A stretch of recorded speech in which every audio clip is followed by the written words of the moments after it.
Okay, I'm going to do another landscape tutorial. I've decided to do a relatively straightforward, a little bit simpler landscape than perhaps the last couple that I've done. I do sometimes want to stretch the tutorials a little further, but then sometimes you need to throw in the odd one or two that perhaps is a more suited landscape for maybe more the beginner, intermediate kind of level. And I think that this particular tutorial is going to be suitable for that. Now, obviously I'm working in Procreate as I always do on the iPad Pro.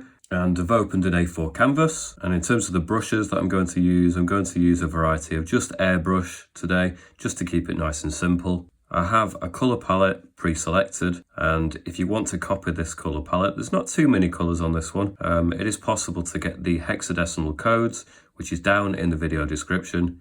You just copy the codes into the space, press enter, and then you can start to piece together this palette. Now, before I get started, if there's any kind of suggestions you want to give about the type of landscape or the type of painting tutorial that you'd like to see from me, I've said this over in my drawing tutorial as well. I'm open to suggestions. I have a certain number of ideas, but then the further I go on with my channel and my videos, then perhaps a little bit of input from you, my viewers and subscribers, would be really useful. And to have that kind of interaction would be really great. So if you have any thoughts about the type of landscape, the type of colour palette, or anything for that matter, not just landscapes, anything that you think would make a really interesting tutorial, then please do leave a comment down in the description. Press subscribe to my channel, press the bell notification, just to make sure that you're guaranteed to actually see all the videos that I do upload. So without further ado, I'm going to make a start. So like I say, I'm using the soft airbrush. I have a colour palette pre-selected in this A4 canvas, and the first colour that I'm going to use, I'm going to turn the size of the brush up. In fact, I'm going to put it on full opacity, and I'm just going to whack in a bit of that colour there. No point going past this point. In fact, no, I will. I'll do the whole thing just to get rid of the white, because this colour is actually going to be relatively light in the landscape, but there isn't any white as such. I'm going to create another layer. I'm going to keep everything on separate layers for this one. So the next colour is much more kind of golden colour. If you look on the disc here, you can see where it is. It's much kind of more in the orange, but quite a washed out version of it. And for this one, I'm going to turn the size of the brush down and the opacity to about halfway. And I'm just going to place this in around maybe 2/3 of the way up. And just through a combination, it's on lower opacity as well, but I'm also pressing quite lightly here to help it blend in a little bit. Again, it doesn't matter when it comes down here. I may take it further down actually, because I'm intending to do a reflection in this scene with water, so there's some of that orange is going to go down to the lower half as well. Now, if you're not happy with the blending that you've done, then you're working digitally here, so it is possible to go to your adjustments, go to your Gaussian blur, slide it along until you're happier with the transitions. Okay, so it's quite a soft kind of transition now. I'm going to create another layer. I'm going to move along to the next colour, and I'm going to do the same again, except I'm going to keep this much more in the kind of 2/3 of the way up point, or more towards the actual horizon actually, which is not quite centre. Gone too far with that. Much better, like so. I'm going to continue bringing it down as well. Again, remember, I'm going to do something of a reflection in water. It's going to be a very misty scene, this. There's going to be lots of atmospherics, lots of subtle transitions, quite soft changes of tone. So about there. I'm going to actually extend this orange a little bit further into the water, I think. Remember to do the edges, because it's easy when you're making sweeping gestures across to forget the edges. So just maybe zoom back out, make sure that you are including the tone or the colour at the edges. Okay, next layer. Again, like I said, I'm going to keep adding layers for this. It's not actually necessary, but just in case you get a little confused along the way, like I say, this is aimed at being a slightly simpler tutorial. The effect is going to be very nice, but it is a simpler step-by-step. So I'm going to choose the next colour, maybe turn the size of the brush up slightly and the opacity, and I'm going to really just gently put that in a little bit lower. You don't want to do too much, because if you keep it at the same level you put the oranges in, then you're going to just totally obliterate the oranges that are there. So you want it to go from this very pale kind of purpley colour through to your yellow, almost yellow faded orange, to a slightly warmer orange as it comes down. Again, make sure you go right to your edges, although to be fair, most of this is going to be covered by land, so it's not too much of an issue. If you want to, you can always go back over your layers, backtrack, add more of those other tones in there if you feel like you've not done enough. That's the beauty of doing it on different layers, is it's easy to adjust.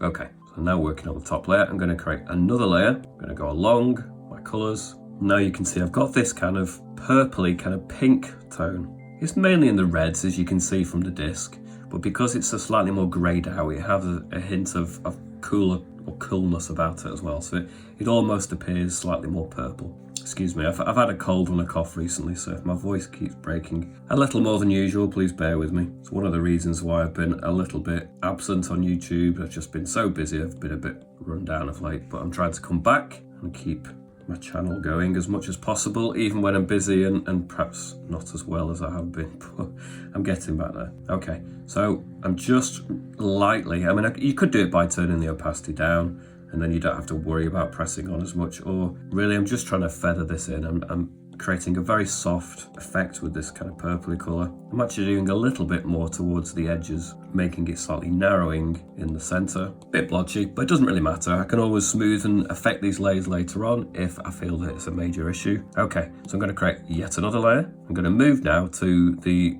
colours that I've got here, that I've pre-selected specifically for the kind of land, really. So I've got my darker blue here, and I've got a really dark kind of blue, almost black here, but I'm going to start with this. It's a little bit more washed out, and it's the kind of tone that you will see for maybe the top of the trees. Now, like I say, there's going to be some misty areas. In fact, before I do that and add the trees, I'm going to add just a strip of land. So I'm going to turn it up to about that size, maybe sort of, the brush size is about 10 here, and the opacity about halfway. And I'm just going to put in some of the land in the middle.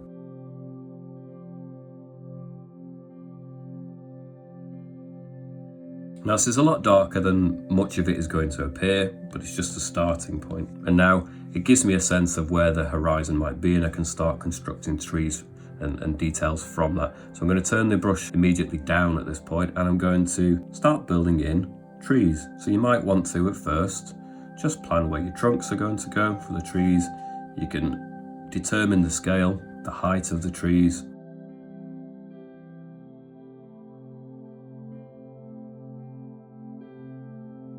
Once you've got some of that in, then you can start adding texture in there for the tree. Now, many of my landscape trees and tutorials have been kind of pine trees. Now, it's not really the kind of tree that I'm going for here. I'm not entirely sure what kind of tree it is. I'm not an expert on trees. I've painted or drawn quite a few, but I'm not really up on the exact varieties and names of them. I just know I want them to be a little bushier, a bit bigger, fuller kind of trees. There might be the odd pine tree in the mix, or slimmer tree, but that's definitely not what most of the trees are going to be. It could be very nondescript in terms of what kind of trees are in the distance anyway. I'm just creating breaks in foliage, a sense that there's woodland thing growing there.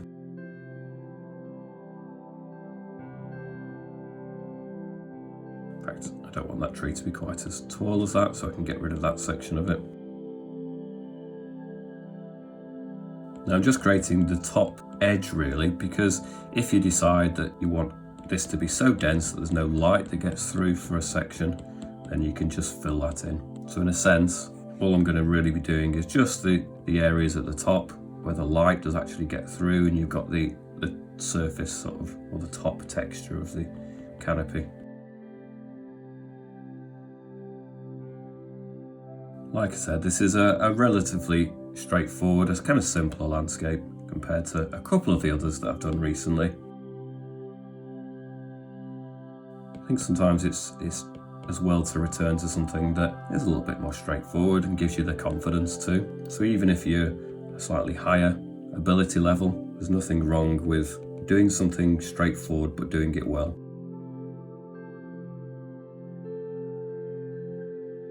I often find that, even tasks that I know I can do them, whether I'm doing a drawing task or a painting task or a landscape, it's not necessarily pushing my skills further, and they don't always have to, but it's just satisfying to do something well sometimes. And if you're pushing yourself to the absolute kind of breaking point and you feel like the last few pictures you've done are things that you've really struggled with and you're not entirely happy with them, then just occasionally it's as well to go backwards and just do something well that you know you're good at. Maybe it will be pushed to a certain extent. It's the best version of something you know you can do, and that's fine, but you don't always have to push yourself to your absolute limit. There's nothing wrong with sort of turning back and actually doing something that you know better. We all have our kind of comfort, fallback types of things to paint and draw, kind of safe areas of content or style. I know I certainly do anyway. You probably noticed that I don't do a great deal of, well, I've not done any, in fact, of buildings, man-made structures. My favourite kind of subject is nature,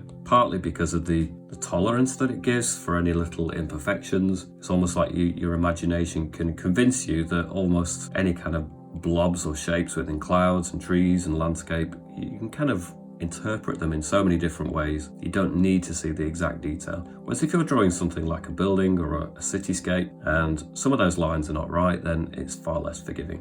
So what I'm going to do is I'm actually going to go back a couple of layers to the fourth layer, which is go back to my colours, is this colour. And what I'm going to choose to do now is just, with the opacity turned quite low, is just start to, where I feel it's necessary, to add some of that warmer tone in there. Now it's underneath the tree level, so it's not going to interfere, but if somehow that tone seems to be lacking and you want a little bit more of it in areas, then you can go back and actually add more of that colour in. I want to make sure it does feature.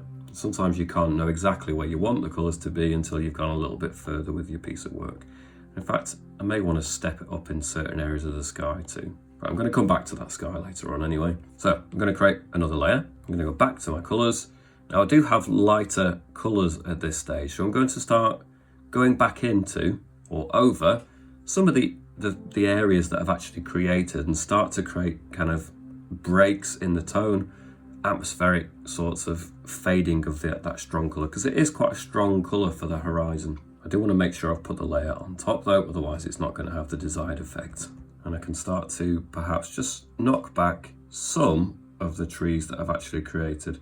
I do want some of that dark tone to remain in areas, but I also want to create some bits of it where it fades back slightly. So this tone is going to be really useful for that. And it doesn't have to be entirely smooth either. It can be slightly textured, because that adds to the sense that there's maybe fog or something else. That's not breaking it up uniformly. Perhaps it's wisping up into blobs, areas where, you know, it breaks it a little less evenly. So I'm aiming at an area that's just slightly below, maybe the bottom part of those trees. So maybe the top half stays dark, but the bottom part is going a little bit cooler, or lighter, I should say. Okay, so I'm going to move to another colour. I'm going to create another layer as well. Well, this layer is a bit lighter again, and again, I'm just going to start feeding that in at the bottom. Maybe create an area here where I'm separating some more foreground parts of the land and then more distant parts. And I also have another colour here. Again, I'm going to create another layer. I'm deliberately doing everything on completely different layers just to save you any upset. If you do one part of it wrong, you can always go back and adjust and amend that as you'd like. I feel actually there's another colour that maybe I'd like to add to the mix as well. I'm going to add a slightly more, if I can find an appropriate colour, a slightly more blued out colour. And I'm going to add that on the end there. I'm not going to use very much of it, but I will be using it. So for this colour, I want a new layer. It might almost push it in the right direction of what I'm aiming for anyway, but I get the feeling that I've not got quite enough blue coming into the scene. So I'm just using this now as a much more narrow brush, still on light opacity, and I'm just starting to gently tap it into the scene. Don't go overboard with this. Maybe some breaks and undulations in the land as it cuts across. And I'm also going to feed in here a sense that maybe there's some mist at the bottom of the land where it starts to join the water. Maybe keep it in a kind of circular motion for the top edge.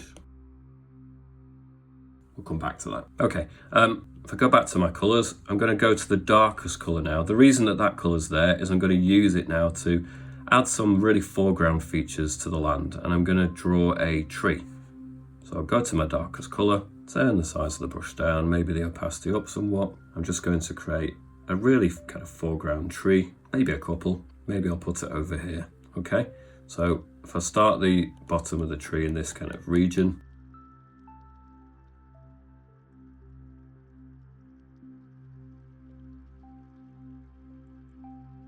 and this is going to contrast quite nicely with the paler colours and the light in the background.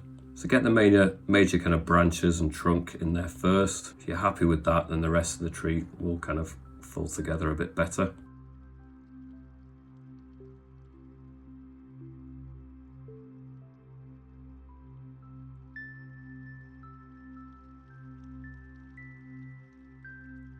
Now many of these branches are going to be covered. I'm not going to spend too long getting these branches. It's really quite rough actually, but you just want to make sure that your main shape and your branches you're happy with. And then once you are, then you can really start adding in the foliage. It's going to stay in clumps. It's not a winter scene really, there's still plenty of leaves on the tree. It's a little bit non-seasonal really. It's not the depths of winter, but it could easily be the beginning of autumn, or it could be the height of summer, it doesn't matter. Either way, there's definitely leaves on the tree, and they're not all evergreen kind of pine trees either. Now I'm just using taps. You could use a texture brush. It doesn't take that long to do it by hand, so I'm choosing to do it by hand. If I was doing 10 different trees, a whole woodland, there's an argument perhaps for using textured brushes, but if you're just going to do one or two major features, then actually it's quite nice to do it by hand. You can control exactly where each and every single mark is going to go, and you can see because I'm talking, I'm actually adding it real time whilst I'm talking. I speed it up in between and in the gaps, but you can see that actually while I'm talking, it's not a laborious process really. It only takes 10 minutes at most really, and if you're doing an actual painting, then arguably from my perspective it's actually worth spending that time to get those kind of details done by hand. I do feel more satisfaction when I do that personally, but then that's a personal preference perhaps.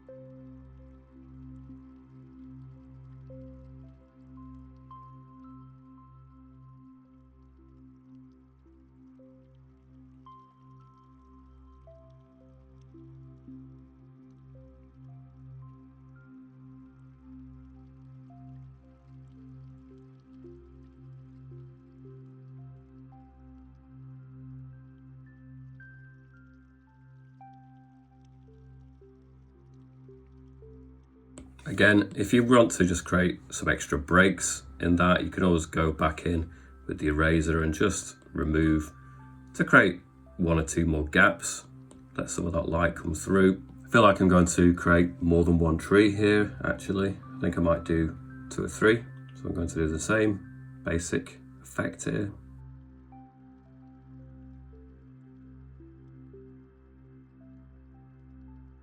Perhaps less detail because it's not got a backlight, so you're not going to notice the breaks quite as much. So I don't need to spend quite as long with the texture in this one. I could just flatten it out a little bit more, but then obviously spend a little bit longer fine-tuning the detail when you get up into the high contrast area of the sky, where you've got a strong backlight.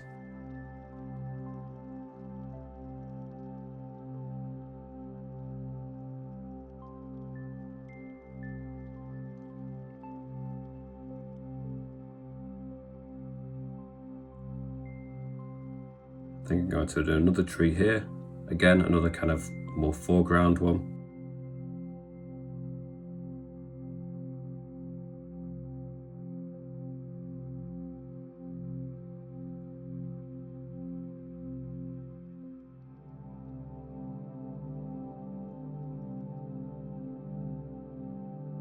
And again, I'm going to start adding foliage.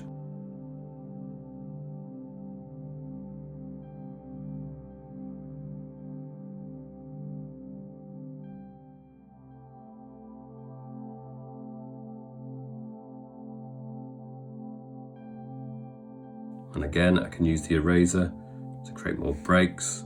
So a combination of the eraser and the brush tool just to create that texture in the gaps.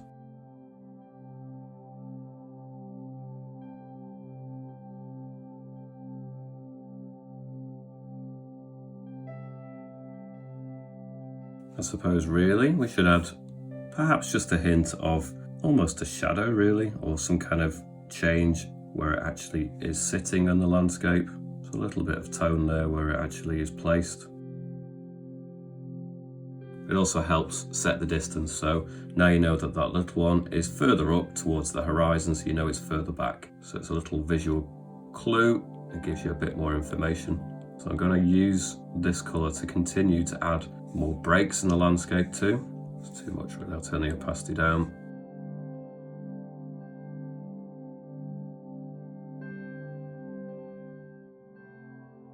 I might just add another little tree over here, why not? Or maybe something that's not quite a tree, but more just a bush or something that's slightly more foreground, but not a full-on tree this time. Maybe it's creeping in from the edge of the scene.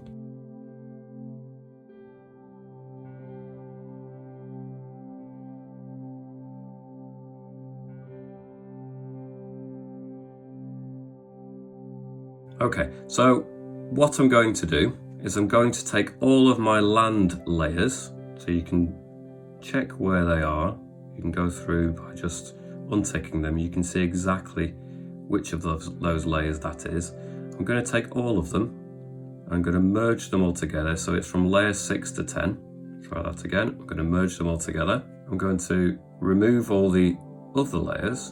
I'm going to 3-finger down, copy all those layers, and then I'm going to backtrack and put it back exactly as it was. Now I've got all layers intact. Now I can go 3 fingers down, paste, and the only thing that it's copy and pasted has been those layers that I wanted to, but all as one layer.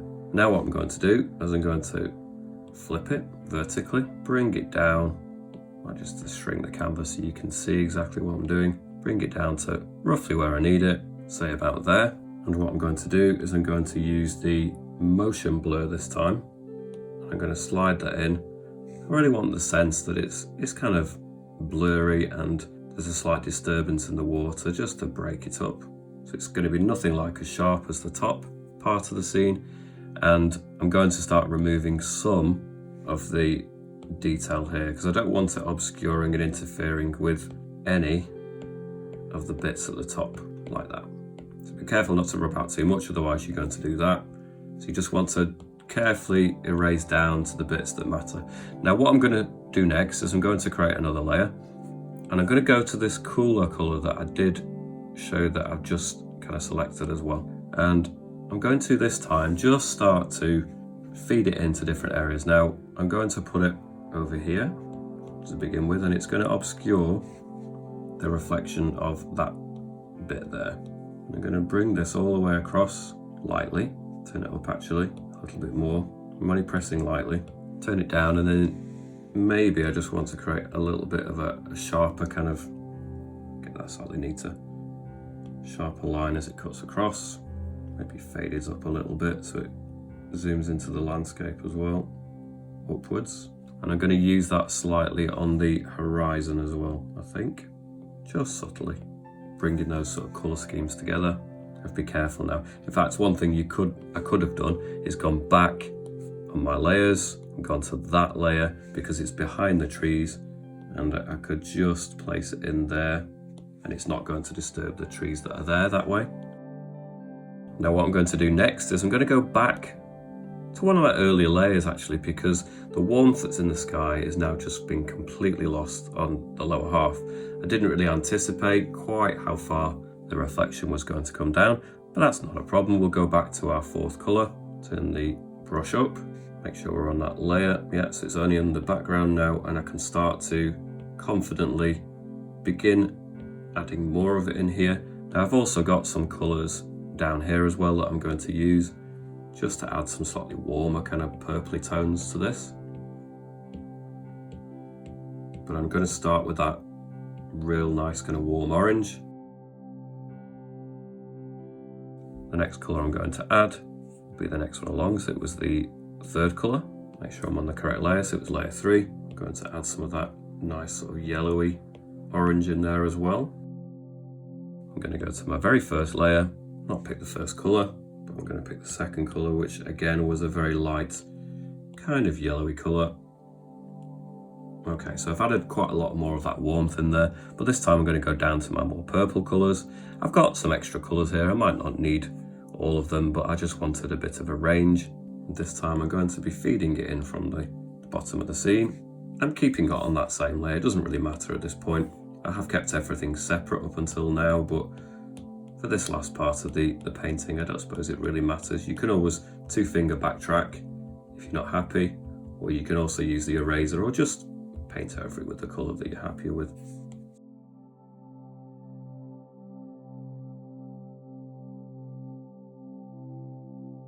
So I'm trying to make it generally just a little bit darker down here in the bottom compared to the actual sky. There's no reason that the water would be quite as light as the actual sky, because the sky is where the light is coming from. So it should be slightly more subdued down here. So I want a little bit more in here, so I'm just going to go over that particular area. I think maybe the issue is that I've got a stronger colour over the top, so yeah, that's it. So because I had another colour over the top, I'm having to go back up through the layers just to try and feed some of that, put some of that purple into the next layer as well. That was the issue. So layers are good, but you have to bear in mind it can actually complicate matters too at times as well, I guess.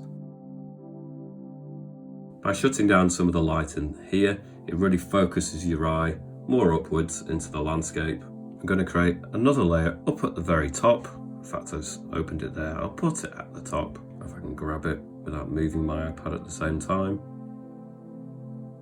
There you go. I'm going to use this darkest blue. And what I feel I'm going to do is maybe just add, if I turn the size of the brush way down, the opacity up. So I'm just going to add the suggestion of something that maybe lives in the scene.